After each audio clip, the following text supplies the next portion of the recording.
Thank you, thank you.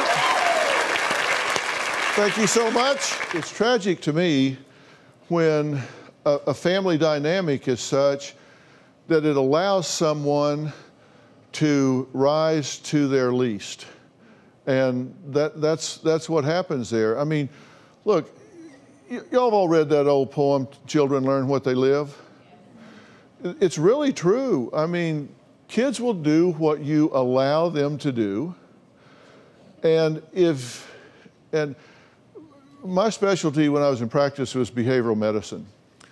And my specialty within that was brain and central nervous system. So I dealt with a lot of brain injuries, a lot of spinal cord injuries. And one of the worst things I fought was when a family would baby or infantilize someone that had been injured and allow them to regress beyond where they were.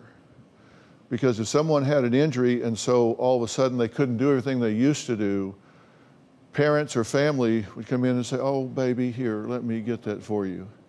And I was like, they need to get that for themselves. They said, well, it'll take them 5 minutes to walk over there. Well, I've got the time. And they would say, you're so cruel. No, I'm not. I just want them to observe themselves doing this. And then pretty soon they would get back to the level that they needed to be at. But if you allow them to be really incapacitated, they will adjust to that level of incapacitation. She has allowed this young man to stop a half a credit short of graduating. She's allowed him to live in the squalor in this basement and then disrespect her. And then she's saying, well, I don't understand. Yes, you do. You need to require more. And I promise you, if he does not make a change within a week, we have identified 2 shelters for him to move into because he will be out.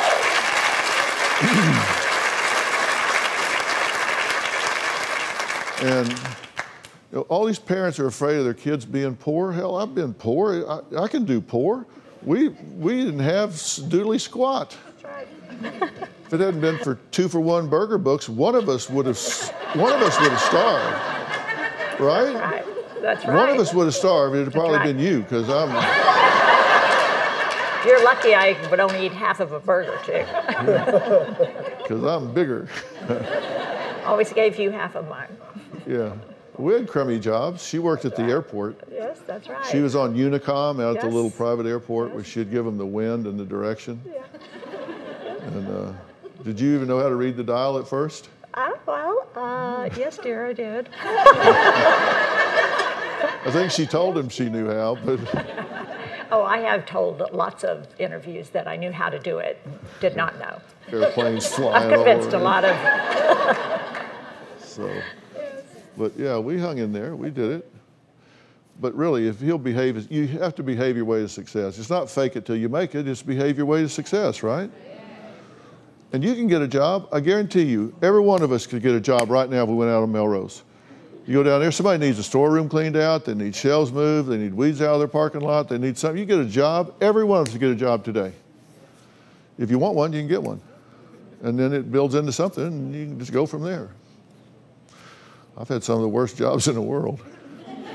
I've been fired from some really jobs. I worked at Pizza Planet, and I got fired because I could not remember to put the drinks on the ticket. I go get them, and then they said, this is where we make our profits, you idiot. So I was only 13, though. I told them I was 17. Because I was tall, so I got the job.